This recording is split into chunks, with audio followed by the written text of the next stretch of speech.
Assalamualaikum warahmatullahi wabarakatuh. Selamat datang di channel kami. Kali ini channel kami akan berbagi informasi tentang bagaimana sih cara kita mencerdaskan anak. Bunda, sebagai orang tua, kita ingin anak kita memperoleh prestasi, belajar yang baik. Akan tetapi, pernahkah kita tahu tipe dasar kecerdasan yang dimiliki oleh anak kita? Bunda, jangan kita totalitas menyerahkan anak kita ke guru di sekolahnya ya. Kadang ada juga orang tua yang hanya ingin menerima anaknya harus berprestasi di sekolah. Kadang yang lebih parahnya ada orang tua yang sering patah semangat menganggap anaknya tidak cerdas. Malahan parahnya memberi label bodoh sehingga anak tersebut hilang kepercayaan dirinya. Tahukah Anda Bunda, manusia diciptakan Tuhan dengan totalitas kemampuannya untuk berkompetisi. Oleh sebab itu, Tuhan memberikan kepada kita kecerdasan. Semua manusia dilahirkan dengan tipe dan kecerdasan yang berbeda-beda. Oleh sebab itu Bunda, sebelum anak kita bimbing, terlebih dahulu kita harus kenali kecerdasan dasar yang dimilikinya. Setelah kita tahu, kita akan lebih mudah membimbingnya sesuai dengan kecerdasan yang dimilikinya itu. Insya Allah deh, hasilnya pasti baik dan maksimal. Menurut Profesor Howard di University of Harvard, Amerika, ada 3 tipe kecerdasan yang merupakan inti ke arah mana sih kecerdasan anak itu harus dikembangkan. Yang pertama yaitu kecerdasan visual, di mana anak-anak yang memiliki kecerdasan visual ini memiliki ciri-ciri anak itu dia akan sangat suka melihat karena dia menggunakan indera visualnya atau indera penglihatannya. Anak ini akan mudah mengingat sesuatu yang dilihatnya daripada yang didengarnya. Kemudian anak ini suka membaca daripada dibacakan. Kemudian dari gaya bicaranya Bunda, gaya bicaranya temponya agak cepat loh. Kemudian kalau kita tak lihat, anak visual ini selalu berpenampilan rapi. Nah, bagaimana sih strateginya? Strategi kita mengajarkan anak visual ini. Anak visual yang memiliki kecerdasan visual, dia akan selalu belajar dari gambar. Oleh karena itu, Bunda, suguhkanlah dia gambar maupun video yang menarik. Kemudian cara yang kedua, membaca buku tidak hanya tulisan, karena dia senang berilustrasi. Misalnya ada gambar coret-coretan sesuai dengan tulisan isinya. Dia suka sekali informasi dengan cara begitu, dia akan cepat menyerapnya Bunda. Kemudian saat belajar dia biasanya doodling sambil mencoret-mencoret. Sediakanlah kertas kosong, kemudian sambil belajar sediakan pensil juga untuk dia coret-mencoret. Biasanya dia akan belajar sambil doodling, dia tuh suka sekali Bunda. Kemudian strategi yang terakhir adalah biasanya kalau dia mempelajari masalah materi, anak visual ini sangat suka dengan menggunakan mind mapping. Mind mapping itu peta konsep atau konsep kerangka pikiran. Kalau belajar materi, dia sangat suka membuat kerangka pikirannya Bunda. Itulah bagaimana sih strategi untuk kecerdasan anak visual. Sekarang untuk yang kedua, kecerdasan auditori. Kecerdasan auditori ini memanfaatkan indera pendengaran Bunda ya.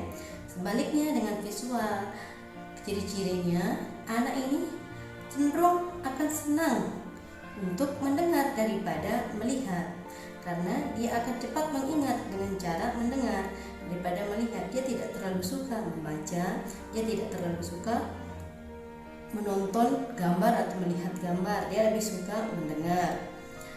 Kemudian ciri-cirinya dia suka sekali mendengar cerita. Kemudian ciri berikutnya mudah terdistraksi keramaian ya Bunda ya. Terdistraksi keramaian ini adalah pokoknya misalnya ada dalam kelas ada siswa yang teriak-teriak menyuruh temannya untuk diam, jangan ribut, berarti itu adalah tipe anak yang memiliki kecerdasan auditori. Kemudian pandai menirukan nada atau irama Bunda. Anak auditori paling cepat menghafal lagu. Dia cepat menirukan musik. Kemudian dia akan menjadi seorang pembicara yang fasih.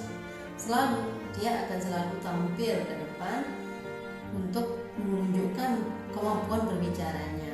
Strateginya bagaimana sih? strategi anak auditori ini. Strategi mengajar anak auditori, Bunda, sediakan musik. Kalau dia membaca, sediakan musik. Dia akan selalu, seandainya dia membaca, dia akan senang sambil mendengarkan musik.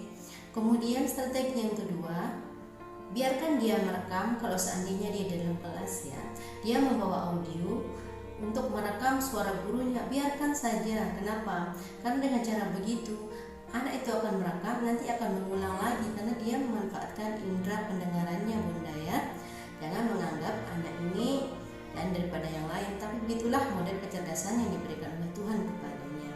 Kemudian strategi berikutnya, dia tuh kalau mendengar materi yang diajar guru, dia akan konsentrasi banget, Bunda, konsentrasi sekali, sehingga kalau dia akan melewatkan apa yang didengarnya, materi itu akan lewat begitu saja. Dia menganggapnya seperti itu ya, Bunda ya, untuk strategi pembelajaran anak auditori.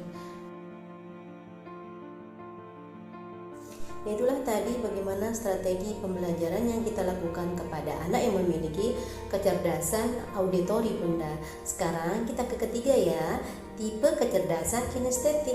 Tipe kecerdasan kinestetik ini adalah tipe anak di mana kecerdasan yang dimiliki dia memanfaatkan indera perabanya, baik dari kulit maupun tangan. Nah, ciri-cirinya, Bunda, karakteristik kinestetik ini yang pertama itu anak ini senang belajar dengan metode praktek. Pokoknya kalau dia diajar materi kemudian langsung praktek, itu akan menyerap. Atau kalau dia praktek kemudian dia menyimpulkan sendiri materi dari prakteknya, itu sangat menyenangkan ya, dianggap anak kinestetik ini. Kemudian ciri yang kedua, dia kesulitan sekali loh dalam menulis, tetapi kalau bercerita jagonya loh.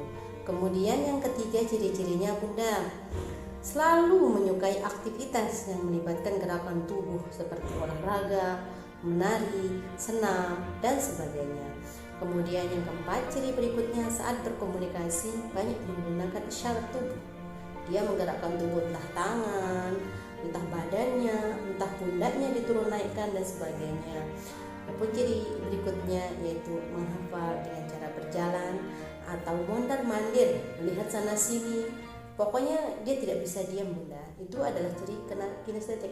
Nah, bagaimana strategi yang akan kita terapkan dalam memberikan pembelajaran kepada anak yang memiliki kecerdasan kinestetik?